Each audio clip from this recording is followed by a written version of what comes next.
En la zona de habitabilidad del sistema solar tras la capa de gases del tercer planeta, encontramos en la litosfera terrestre capas continentales que una vez se movieron con gran fuerza y grietas se abrieron en el fondo del océano, liberando una magnitud de energía en estos volcanes submarinos donde depositaron enormes cantidades de lava, polvo y cenizas.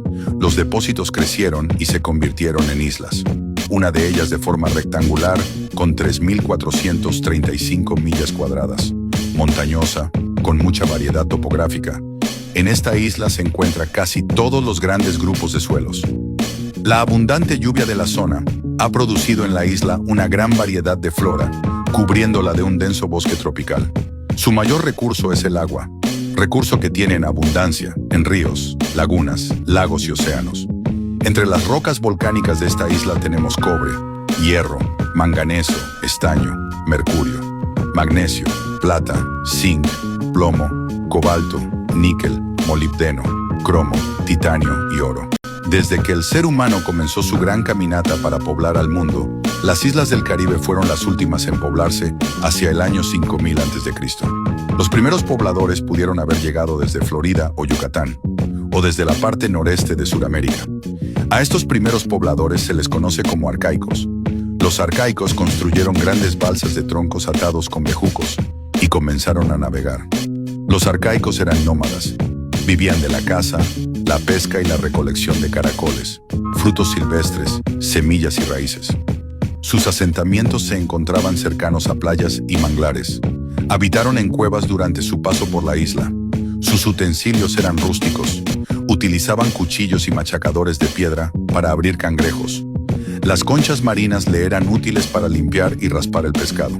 Pescaban con anzuelos y redes elaboradas de las costillas de los manatíes, y las espinas de pescados, atrapados anteriormente, eran los anzuelos. El archipiélago antillano fue y sigue siendo escenario para el enfrentamiento de diferentes culturas. Además de los arcaicos existían otras, y en tiempo un grupo arahuaco, conocido como los taínos, ocuparon las Antillas Mayores. La principal actividad económica de los taínos era la agricultura. El principal cultivo de los taínos era la yuca que rayaban. Las otras actividades que complementaban a las agrícolas eran la de la caza y la pesca.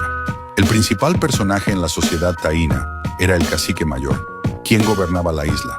Cada aldea o yucayeque tenía su cacique. El cacique poseía poderes absolutos y dominaba el poblado donde vivía.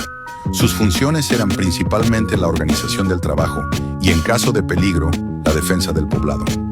Tanto en tiempos de paz como en tiempos de guerra, la voluntad del cacique era suprema. Pero antes de tomar una decisión en caso de peligro, se reunía con los nitaínos y con el boique para consultar a los dioses y pedirles consejo. Los nitaínos constituían la clase dominante y guerrera, por lo cual poseían privilegios especiales y gozaban del respeto de la comunidad por el servicio de defenderla y preservarla. El boique era el curandero y sacerdote del yucayeque.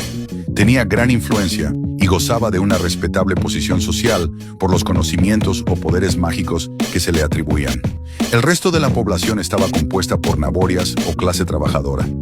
Estos eran gente libre de menor grado social, sobre quienes recaían faenas agrícolas y otros trabajos y servicios. Una ceremonia ritual de suma importancia para el taíno lo constituía el areito, que era una expresión musical de cantos y danzas, complementada con recitaciones de hechos y hazañas ocurridas en tiempos antepasados.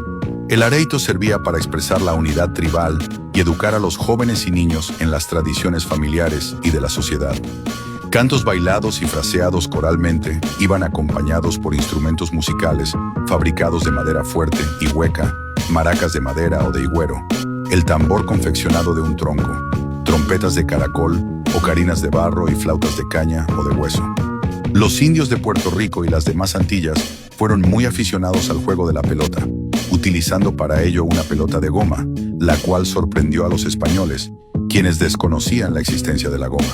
En el juego participan 2 equipos de jugadores que trataban de mantener la pelota en el aire, golpeándola tan solo con las caderas, los codos, los hombros y con la cabeza, sin poder emplear las manos para darle, precisando gran agilidad y destreza por parte de los jugadores, ya fuesen estos hombres o mujeres. Los taínos eran politeístas, los cuales se relacionaban con las diversas fuerzas de la naturaleza. rendían culto, asimismo, a sus antepasados, creyendo que, al morir, se habían convertido en espíritus protectores, llamados semíes, que eran pequeños ídolos de piedra con 3 puntas, y una cara en forma de animal o humano, con los cuales representaban a los dioses. Culturas así con diversos niveles de tecnología, organización política y socioeconómica, vivieron por más de 6.000 años, totalmente desconocidos para el mundo europeo. En Europa, entre los siglos VIII y XV, los árabes dominaban gran parte del mundo, donde incluía el norte de África, y luego su establecimiento en Sicilia, España y Portugal. Esto provocó arduas luchas que los estados europeos lanzaron una campaña para impedir su avance. El europeo, además de luchar, quedó también asombrado por las sedas, las piedras preciosas y las especias, especialmente la azúcar. Comenzó el gran comercio entre los países del Oriente y el Occidente. Gran parte del comercio se hacía por tierra. Le llamaron la Ruta de la Seda. Los productos se transportaban a Europa por medio de Asia, y las ansias de muchos por controlar las rutas convirtió el mar Mediterráneo en una vía marítima peligrosa. Otras rutas fueron necesarias porque, además, las rutas habituales al oriente fueron bloqueadas por los turcos, imponiéndoles una serie de impuestos y tributos muy elevados para los que querían pasar. Entonces se pensó en otra ruta. Esto impulsó al europeo a realizar nuevas expediciones hacia oriente a través del Océano Atlántico.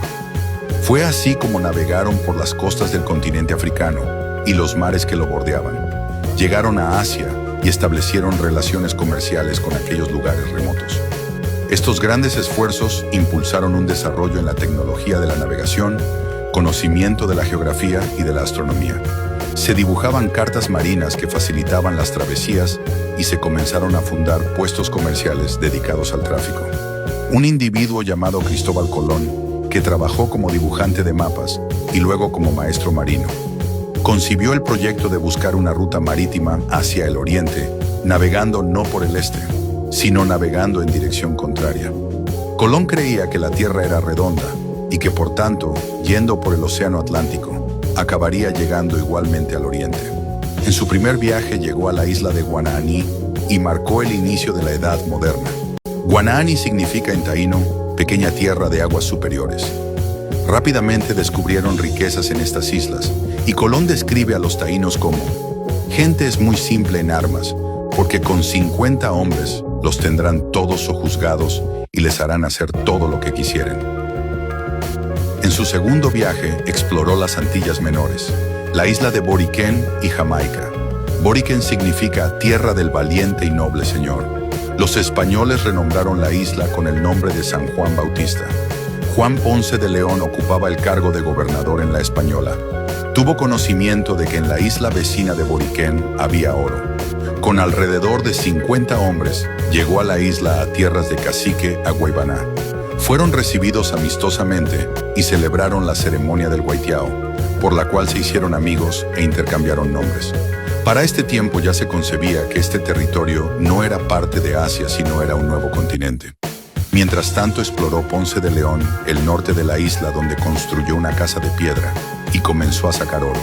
Se ordenó a Ponce de León que repartiera tierras e indígenas entre los españoles y que se comenzara con la fundición de oro, ganadería y siembra de alimentos. El hecho de que el contacto inicial fuera amistoso no significaba que el pueblo indígena aceptara pasivamente la ruptura de la sociedad. De hecho, muchos europeos de la época sostenían que solo podían ser esclavos los infieles, hechos prisioneros en una guerra justa, y que los habitantes pacíficos del Nuevo Mundo debían ser súbditos libres. A estos efectos, la corona muy astutamente redactó un requerimiento, lo cual, por medio de un escrito que se leía a los taínos, por medio de un intérprete, en el que, después de dar algunas explicaciones sobre la creación del mundo y el poder de la corona española, se exhortaba a los taínos a que se sometieran a la corona española y adoptaran el cristianismo. Si no lo hacían, estaban sujetos a la guerra y a la esclavitud. Usando este mecanismo se esclavizó al pueblo taíno. Dirigidos por un nuevo cacique, Agüeybaná II, decidieron sublevarse y dar muerte a los españoles establecidos en la isla, en una campaña militar llamada Guasábara. Ponce de León, conociendo los planes de los taínos, atacó por sorpresa el Yucayeque de Agüeybanao. las espadas, lanzas, arcabuces y ballestas lograron matar a muchos taínos, incluyendo el cacique principal, Agüey Baná el Bravo. Las primitivas armas de los taínos, la macana, hachas de piedra y arcos y flechas, eran inefectivas comparadas con la espada y las armas de fuego de los españoles. Eventualmente los taínos se escaparon a la Sierra de Luquillo o a las Antillas Menores, donde atacaban esporádicamente a los españoles por muchas décadas a seguir. Colonizar es dominar a un país o territorio por parte de otro. El gobierno español autorizó a que se pagaran los gastos a labradores que quisieran venir con sus familias a las Antillas.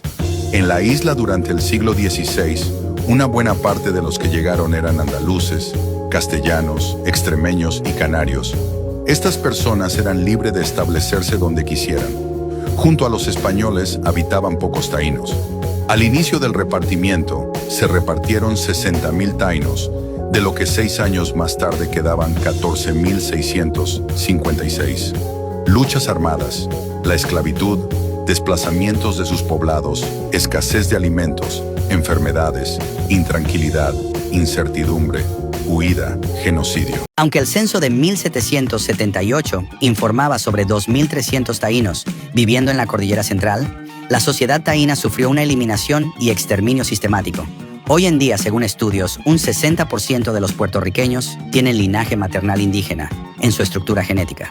Pero los cromosomas Y de origen taíno, que se heredan estrictamente por la línea paternal, se perdieron completamente. Este análisis de los resultados podría tener implicaciones históricas, porque confirma el exterminio de los hombres taínos, al igual que sugiere un patrón histórico de hombres europeos reproduciéndose con mujeres taínas. Luego de varios años, los vecinos en Caparra solicitaron al rey que se relocalizara al poblado.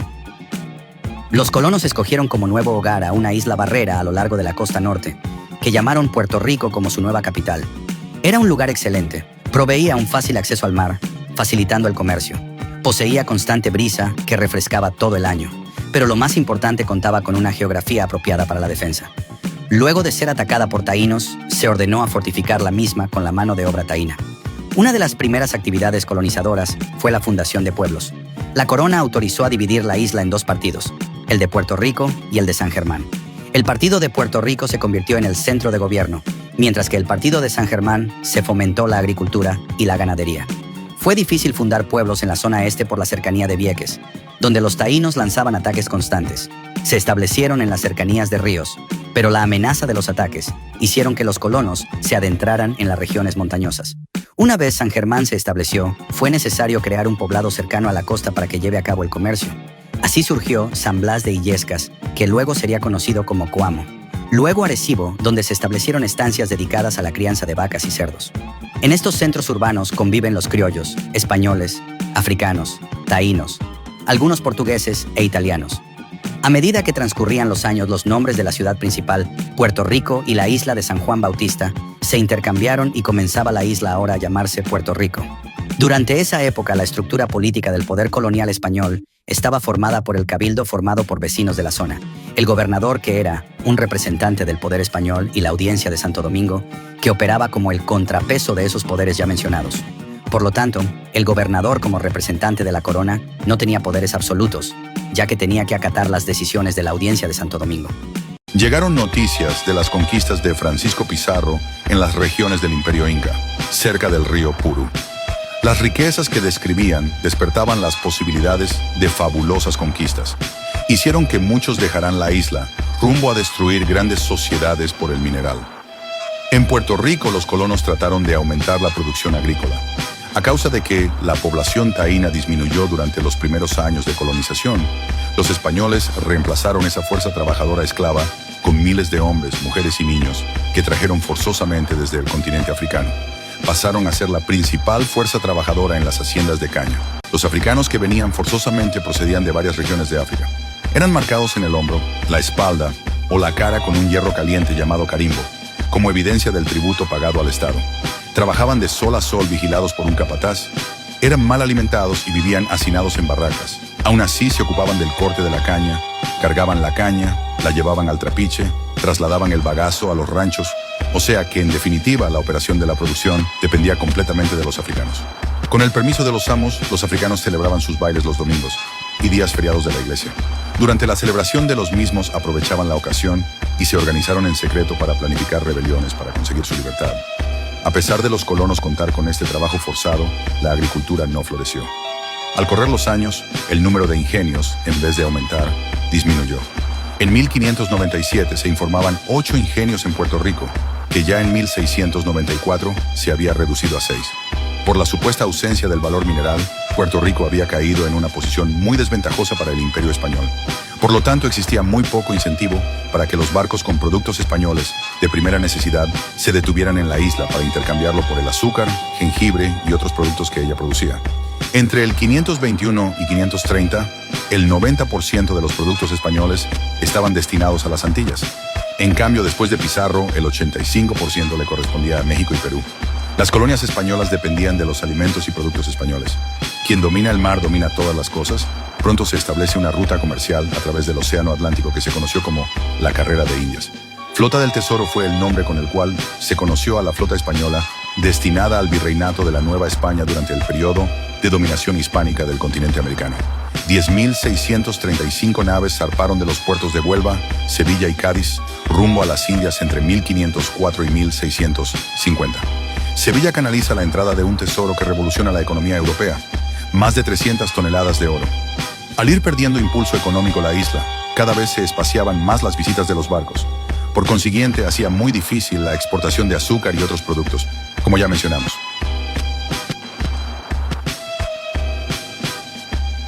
Algunos pobladores, auspiciados por el cabildo, fueron acaparando tierra y se empezaron a formar un grupo influyente, los terratenientes. Unos dedicados a la agricultura y otros a la ganadería. Los agricultores se caracterizaron por su tendencia al monocultivo de la caña y al establecimiento de la hegemonía de la hacienda. Pero además del azúcar, otro cultivo que requiere un clima tropical húmedo, con precipitaciones frecuentes, es el jengibre. Y se aprovechó esta ventaja que en poco tiempo se logró exportar algún jengibre con España. Esta exclusividad de comercio produjo una escasez de alimento en la isla, ya que los barcos españoles llegaban con menos frecuencia a causa de la conquista continental. Producto de esta necesidad, los isleños tuvieron que recurrir al contrabando con los enemigos de España para subsistir. El comercio más lucrativo para la emergente industria del jengibre lo tuvo a través del contrabando.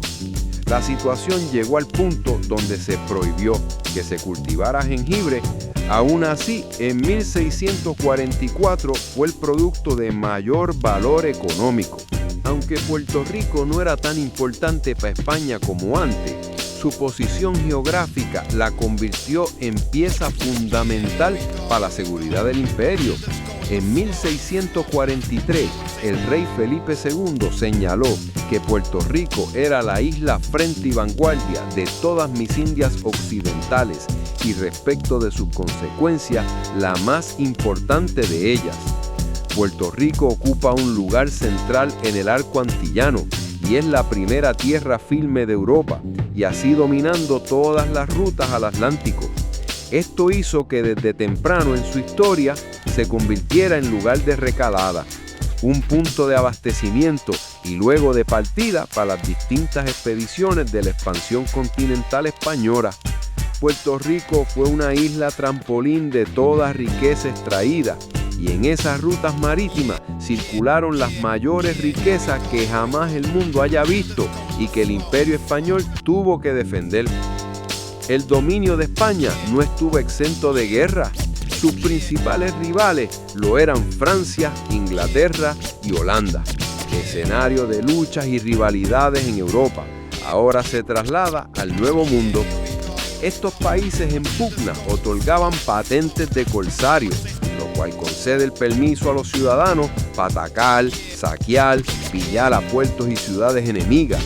Sembraban la destrucción, miedo e inseguridad psicológica en los pobladores, y ellos, además de recibir respaldo de su gobierno, recibían ayudas económicas para efectuar sus ataques armados. Los corsarios franceses serían los primeros en merodear las aguas antillanas para interceptar barcos españoles que regresaban a Europa con los cargamentos americanos.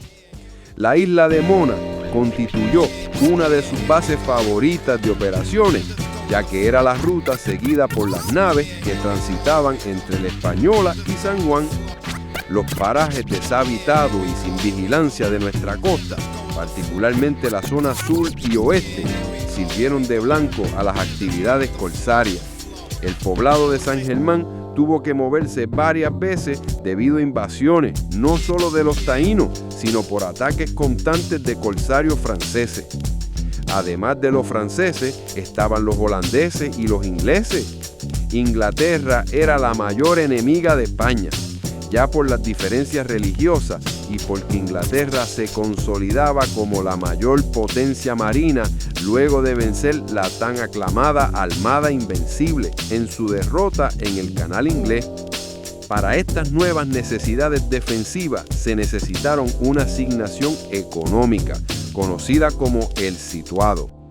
Con el correr de los años, constituyó el ingreso principal con que contaba la isla. España construyó un formidable sistema de defensa, compuesto por sus fortalezas, fortines, bastiones y murallas.